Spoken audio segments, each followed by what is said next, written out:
For this session, I wrote 57 words. I just finished chapter 11 of Rebecca, and oh my goodness, I am so amazed at how intense and moving and compelling the novel is. For such a short work, there's so much breath and life in it. Characterization, dialogue, descriptions, it's so great. I feel like I have been holding my breath this entire time reading through Rebecca. Daphne du Maurier captures the main character's sensitivity so well. I am so impressed. The pacing too is so incredible. For such a short work, I don't feel at all like I'm being rushed from scene to scene, in interaction to interaction. It all just feels so slow and full of emotion and sensation. It's wow. For this session, I wrote 115 words.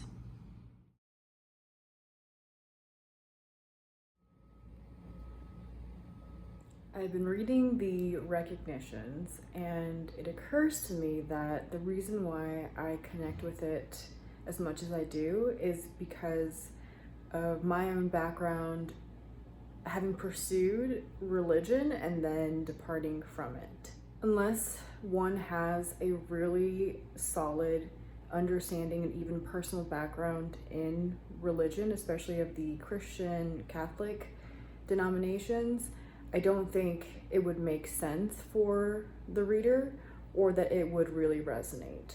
In many ways, especially when it pertains to literature, I am glad for the background I've had in religion. I think that it's provided me a really strong foundation of understanding a lot of great literary works, but that said, it won't make sense for anyone who hasn't really been inside of that. And by that, I mean religion. I've heard this notion referenced with the Divine Comedy that unless one understands or has an understanding of the Christian Catholic faith, it is incomprehensible, unreadable. I find this notion of unreadability interesting because obviously there are people without religious backgrounds, and the subject of religion does provide a language of its own. It is a language of its own. And I find this interesting because we don't really think about religion as being a language. We think Spanish or Russian or French to be languages, but religion is its own language. I've been exploring this really subtly in my own manuscript with the references I make that certain things are unspeakable in the sense of being unknowable to people who don't speak the language. So I grew up actually speaking another language when I was young, and then English took over, and now English is my primary language. And unless you have grown up speaking another language, it's rather hard to wrap the mind around the notion that there are certain things you can express in one language that you can't even find the words to really express in another language.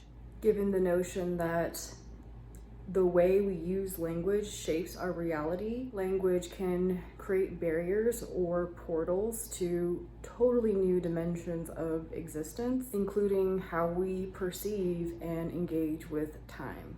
Anyways, these are some of my preliminary thoughts while reading The Recognitions by William Gaddis. I'm absolutely enjoying my read through. Exploring further religion, language, and time, I am reminded of something I read from Existentialists and Mystics by Iris Murdoch. She wrote something along the lines that to truly understand a subject matter, one must have a sort of religious attention about it. Considering religion as language, I then think about culture, and culture is a form of a subworld. another dimension of existence, so to speak. I've been thinking a lot about reconfiguring reality and how we go about actually achieving that. In the spiritual community, it's a pretty well-known concept that your mindset, your words, your thoughts form your reality. But I think this notion glazes over what is really required to change. It's almost as if a cultural shift within the self has to occur in order for the reality to then really shapeshift.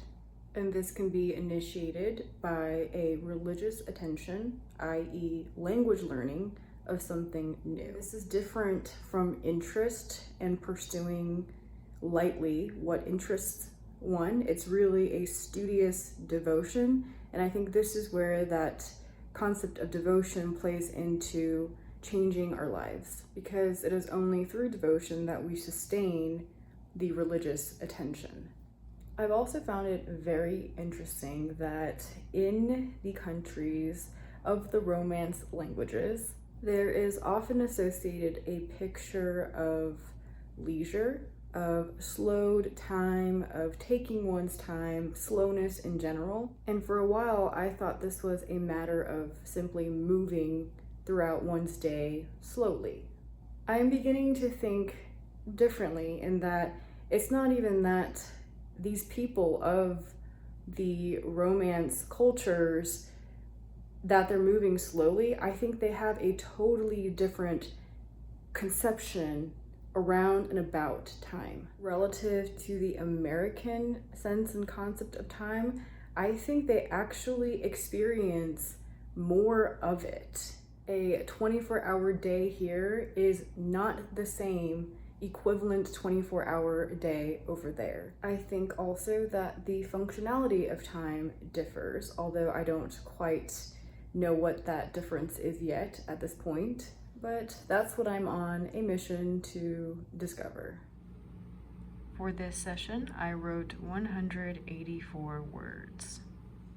That is a wrap for this vlog, and I will see you in the next one.